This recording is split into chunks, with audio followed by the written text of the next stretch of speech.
오늘은 팔복 말씀 가운데 8번째 마지막 복인 의를 위하여 박해를 받는 자는 복이 있나니라는 말씀을 가지고 은혜를 나누도록 하겠습니다.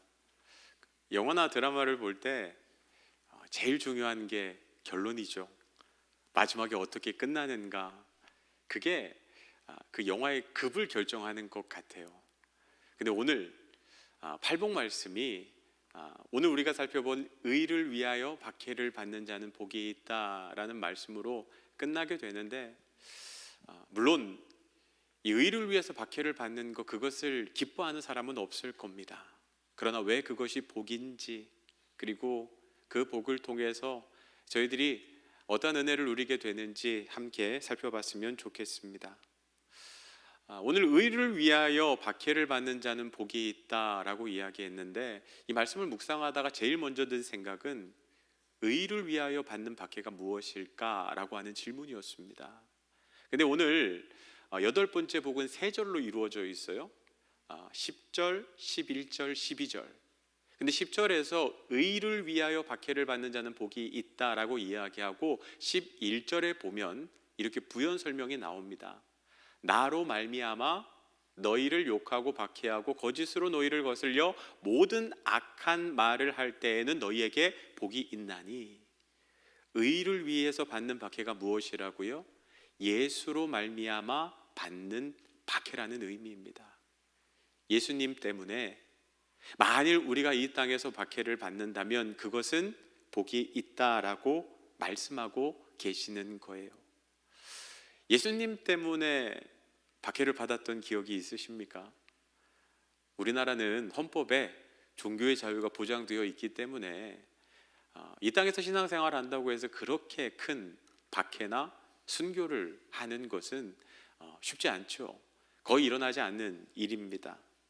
그렇다고 해서 예수를 믿기 때문에 어떠한 고난도 박해도 없다? 그것도 아닙니다.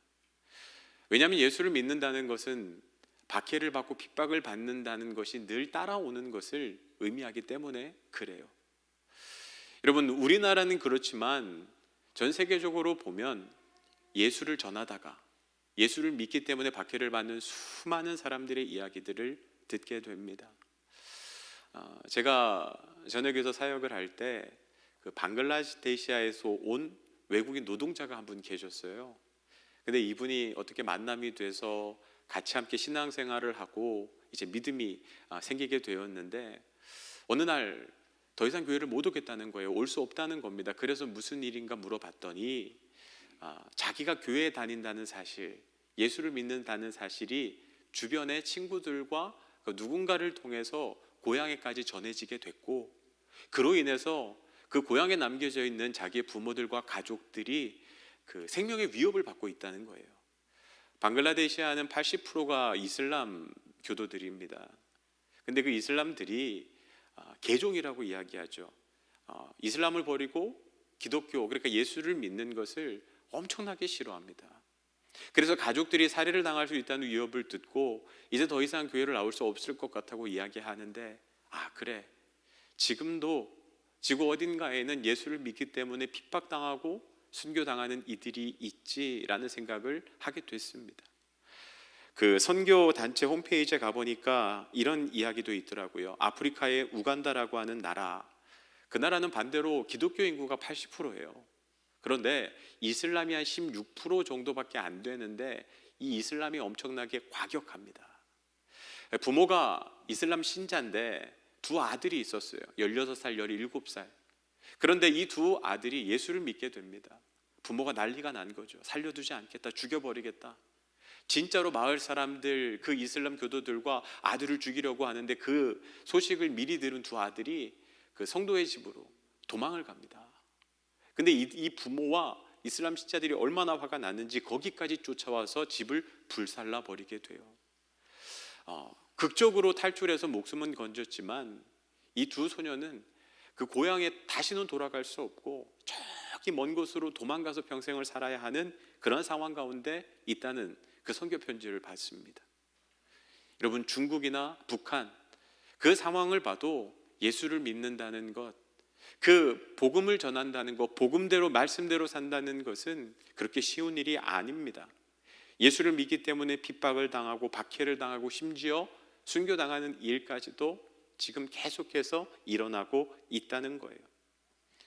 우리나라도 순교까지는 아니지만 예수를 믿기 때문에 박해를 당하고 어려움을 당하는 일들을 우리는 종종 볼 수 있습니다. 제가 어떤 청년도 고향에 내려갔다 왔는데 얼굴이 엉망이 돼서 왔어요. 무슨 일이냐? 자기 집안이 불교 집안이래요. 1년에 제사가 10번이 넘는 그런 집인데 자기가 대학에 와서 예수를 믿게 된 거예요. 그래서 몇 년을 기도하다가 부모님한테 가서 제가 예수를 믿고 부모님도 예수를 믿었으면 좋겠다 복음을 전했는데 아버지가 노발대발 난리가 난 거예요. 야, 우리 집안이 어떤 집안인데 네가 예수를 믿어? 너 예수 포기해. 그랬는데 이 아들이 포기하지 않은 거예요. 저는 예수 포기할 수 없습니다. 그래서 아버지가 얼마나 화가 났는지 집어던지고 때리고 그래서 결국 도망쳐 왔다는 거예요. 아버지가 모든 재정 지원 다 끊겠다고 하시고 호적에서 파버리겠다고 그렇게 쫓아냈다는 거예요. 그런데 그렇게 엉망이 돼서 왔는데 웃고 있더라고요. 그래도 제가 목사님, 우리 부모님 꼭 예수 믿게 할 겁니다. 기도할 겁니다. 함께 기도해 주세요. 회사에서 직장에서 예수를 믿기 때문에 술을 먹지 않기로 결심해서 어려움을 겪는 이들도 있고 유흥업소에 가지 않겠다고 그렇게 결심하면서 핍박을 당하는 이들도 있습니다. 내가 예수 믿는 사람이기 때문에 더 이상 부정한 일을 하지 않겠다, 정직하게 살겠다 그렇게 이야기를 해서 또 곤란한 불이익을 당하는 사람들도 있습니다. 우리나라 모 항공사의 신회를 만든 장로님인데요, 그분이 그런 간증을 하더라고요. 처음 그 회사에서 신회를 만들었는데 그 회사의 회장님이 신회 만드는 걸 그렇게 싫어하셨대요. 만들지 말라고, 절대로 안 된다고. 근데 법적으로 막을 방법이 없다 보니까 그냥 할 수 있는 게 뭐냐면 이분이 그 만년 부장인데 부장에서 진급을 못하도록 계속 불이익을 주는 거예요. 그럼에도 불구하고 이분이 그 승진 못하는 그 상황 속에서도 계속 신회를 지키면서 기도하는 일을 감당하시더라고요. 여러분, 이처럼 우리 주변에도 예수님 때문에, 예수님을 믿기 때문에 예수님을 전하다가 핍박을 당하고 박해당하는 이들을 우리는 자주 만날 수 있습니다. 근데 여기서 드는 질문이 있죠. 왜 이런 일이 일어날까 하는 겁니다. 왜 사람들은 예수 믿는 사람들을 싫어하고 박해를 하는 것일까? 여러분, 그 이유에 대해서 생각해 보신 적이 있습니까? 가장 근본적으로는요, 우리가 그들과 다르기 때문에 그렇습니다. 여러분, 사람들은 나와 다른 것을 불편해합니다. 그렇기 때문에 박해하는 거죠. 마치 이런 장면을 떠올려 보시면 좀 도움이 될 것 같아요. 어릴 때 친구들이랑 골목에서 막 놀다가 한 번은 그런 적이 있어요. 큰 돌멩이가 있었는데 그 돌멩이를 한번 파보자고. 그래서 친구들 몇 명이 달라붙여서 막대기로 막 삽으로 그 돌멩이 주변을 막 팠어요. 그리고 힘을 모아서 그 바위를 뒤집었는데 그때 순식간에 뭐가 있다가 딱 사라지더라고요. 벌레들이 순식간에 사라져요. 왜냐하면 벌레들은 빛이 싫어서 거기에 숨어 있던 건데 바위가 이렇게 거쳐지니까 빛이 딱 들어오잖아요. 그러니까 그 순간에 빛이 싫어서 땅 밑으로 숨고 옆으로 다 도망가 버리더라고요. 여러분, 우리가 빛의 자녀라고 이야기하잖아요. 세상은 어둠입니다. 어두운 빛이 들어가면 싫어하게 되어 있어요. 그래서 예수 믿는 사람들이 세상 속으로 나아가면 세상 사람들이 싫어할 수밖에 없는 겁니다. 예수님께서도 이러한 사실에 대해서 우리에게 분명히 미리 말씀하셨어요. 예수를 믿는 것, 그것은 미움받는 것이고 박해받는 삶이다. 요한복음 15장 18절에서 예수님께서 이렇게 이야기하십니다. 세상이 너희를 미워하면 너희보다 먼저 나를 미워한 줄 알라. 세상에서 나의 택함을 입은 자인 고로 세상이 너희를 미워하노라. 예수님께 택함받은 자의 자라는 이유만으로 세상이 미워한다는 거예요. 이거 이상한 거 아니라는 겁니다. 사도 바울은 무엇이라고 이야기했냐면 디모데후서 3장 12절에 보면 무릇 그리스도 예수 안에서 경건하게 살고자 하는 자는 박해를 받으리라. 우리가 이 땅 가운데 경건하게 살려고 하면, 거룩하게 살려고 하면 박해를 받을 수밖에 없다는 거예요. 이게 당연하다는 겁니다. 예수님 때문에 가장 심한 박해를 받았던 사람, 한 사람을 꼽으라고 한다면 저는 성경의 사도 바울을 꼽게 될 것 같습니다. 그가 다메섹 도상에서 예수님을 만나고 난 이후에 예수 믿는 사람들을 핍박하던 자에서 예수를 전하는 복음 전도자의 삶을 살게 되죠. 근데 그가 복음 전도자의 삶을 사는 것은 쉽지 않았습니다. 얼마나 많은 박해와 핍박을 당했는가? 고린도후서 11장 23절부터 27절에서 그가 자기의 당한 고난에 대해서 이렇게 이야기합니다. 그들이 그리스도의 일꾼이냐 정신없는 말을 하거니와 나는 더욱 그러하도다.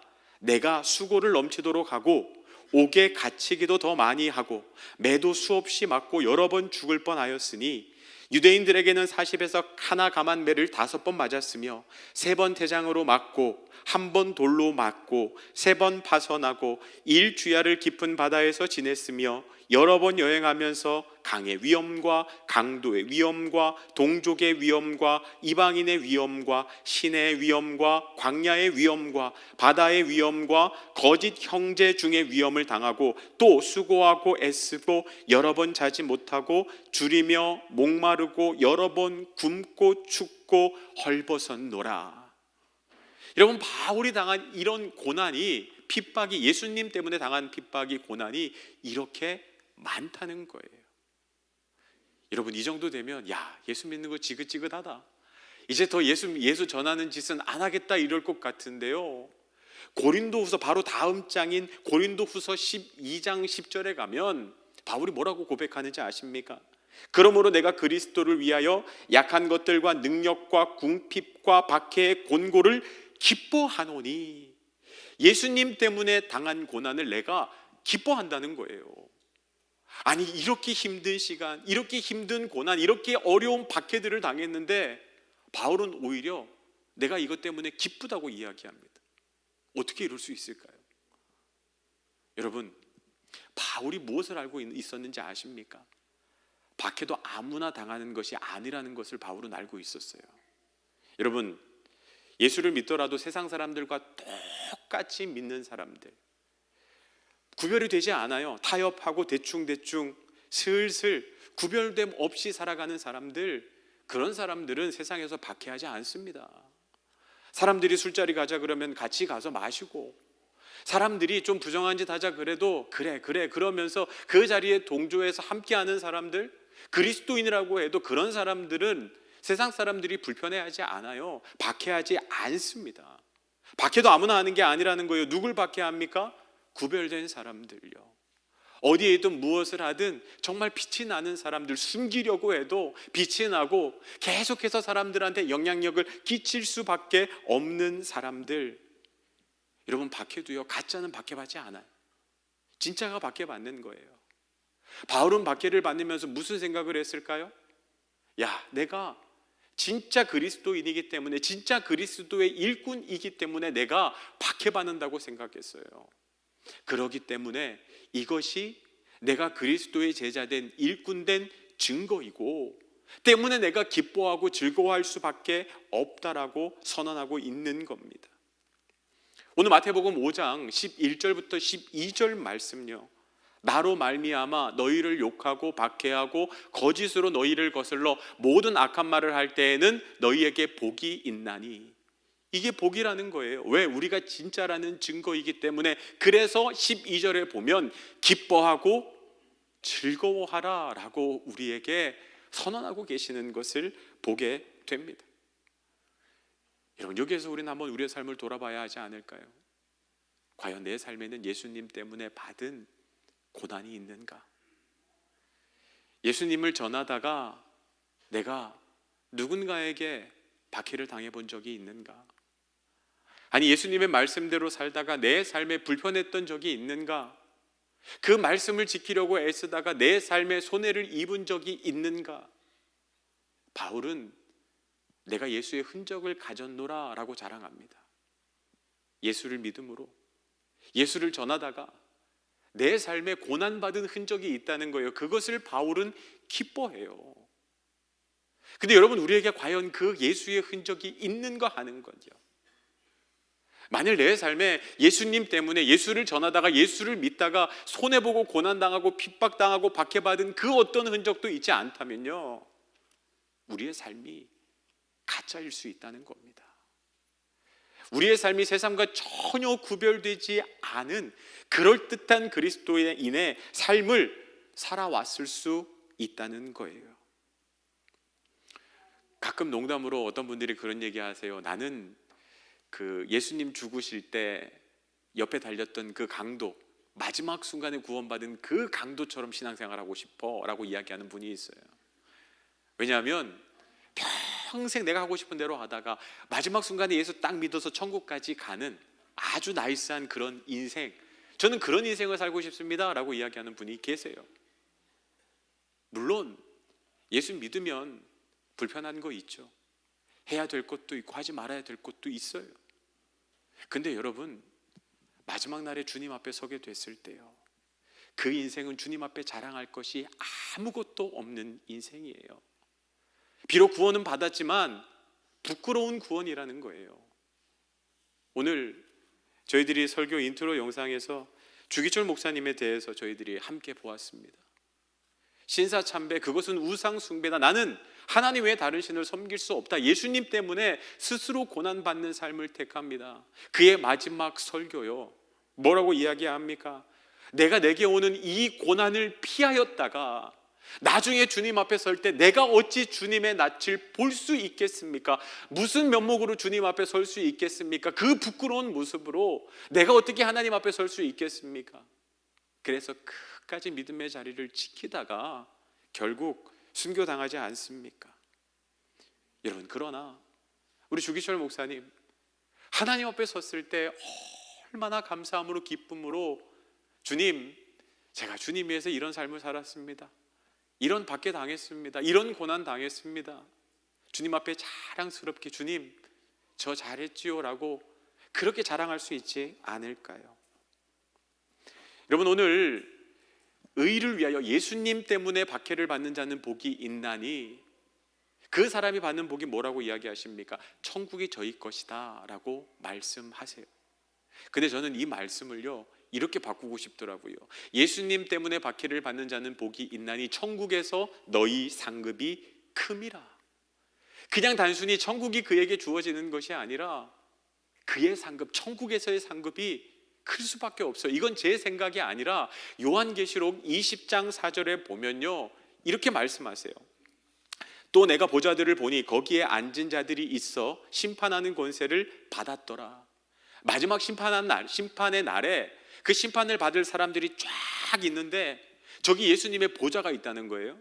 근데 그 보좌에 앉은 사람들이 있는데 그 사람들이 누구냐? 그 다음 설명이 나옵니다. 또 내가 보니 예수를 증언함과 하나님의 말씀 때문에 목배임을 당한 자들의 영혼들과 또 짐승과 그의 우상에게 경배하지 아니하고 그들의 이마와 손에 그의 표를 받지 아니한 자들이 살아서 그리스도와 더불어 1000년 동안 왕노릇하니.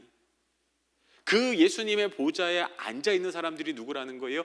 예수님을 증언한 사람들, 복음 전도자들이 거기에 앉아있다는 거예요. 두 번째요, 예수를 전하다가 하나님의 말씀 때문에 목배임을 당한 자, 순교당한 자들이 거기에 앉아있다는 거예요. 그리고 이마와 손에 표를 받지 않은 자, 그 당시 로마 시대에는요 로마 황제 숭배를 하도록 했습니다. 그러나 예수 믿는 사람들 가운데 나는 하나님 외에 다른 사람을, 그 황제를 신으로 섬길 수 없다 그래서 황제 표를 인을 받지 않은 사람들이 있었어요. 그들은 로마 시민으로서 어떤 혜택도 받지 못했고 직장 취업도 안 됐고 장사조차도 하지 못했습니다. 근데 그 모든 손해를 예수님 때문에 감당한 사람들이에요. 그 사람들이 그 자리에 있더라는 거예요. 그러면서 예수 그리스도와 더불어 1000년 동안 왕노릇하는 그 영광을, 상급을 누리게 될 거다. 여러분, 이게 의를 위하여 핍박받는 자, 예수를 위해서 핍박받는 자가 누리게 되는 축복이라는 거예요. 여러분, 예수님은요 우리가 예수님 때문에 고난당하고 손해당할 때 그거 절대로 놓지 않으십니다. 잊지 않으세요. 다 기억하세요. 너가 만일 나 때문에 손해를 보고 너가 나 때문에 핍박을 당하고 너가 나 때문에 박해를 당하면 나는 그거 다 기억하고 있어. 그리고 어떻게 하신다고 말씀하세요? 마태복음 10장 32절부터 33절 말씀 보면 누구든지 사람 앞에서 나를 시인하면 나도 하늘에 계신 내 아버지 앞에서 그를 시인할 것이요, 누구든지 사람 앞에서 나를 부인하면 나도 하늘에 계신 내 아버지 앞에서 그를 부인하리라.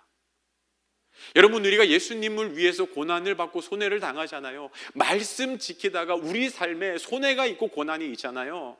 하나님 그거 다 기억하셨다가 우리가 하나님 앞에 설 때 우리를 위해서 대변해 주신다는 거예요. 이 사람이 어떤 사람인지 아냐고, 예수님 때문에, 나 때문에 이런 고난을 당한 사람이고 나 때문에 이런 박해를 받은 사람이라고 그렇게 대변해 주신다는 거예요. 여러분, 우리가 이 땅을 살아가면서 야, 그냥 예수 믿고 축복받았으면 좋겠다, 박해는 싫다, 하나님 박해는 안 됩니다, 그냥 편하게 예수 믿었으면 좋겠습니다, 그런데 진짜 믿으면 박해를 받을 수밖에 없다는 겁니다. 말씀대로 살아가려고 하다 보면 우리 삶에 손해가 생기기 마련이라는 거예요. 그게 당연하다는 거예요. 그런데 그때마다 무엇을 기억합니까? 하나님 감사합니다, 기뻐하고 즐거워하라. 하나님, 내가 진짜네요, 내가 진짜 믿음의 사람이라서, 진짜 예수님의 제자라서 이렇게 고난받는 거네요. 기뻐하고 즐거워하라. 하늘에서 너희 상급이 큼이라. 주님이 우리의 대변자가 되어 주신다고 그렇게 말씀하십니다. 여러분, 8번째 복, 어떻게 보면 그 8가지 복 중에 가장 어려운 복입니다. 그런데 이렇게 기도하셨으면 좋겠습니다. 하나님, 이 땅 살아가면서 예수님 때문에 손해보는 삶 살게 해주십시오. 예수님 때문에 제 삶에 박해받는 삶을 살아가게 해주십시오. 그 예수님 때문에 내 삶에 그 흔적들이 있기를 원합니다. 그 흔적들이 하늘나라에서 큰 상급으로 여러분에게 선물로 주어질 줄 믿습니다. 한 주 동안 의를 위하여 박해받는 아름다운 예수의 흔적을 가지는 우리 믿음의 성도들 되시기를 주님의 이름으로 축복합니다.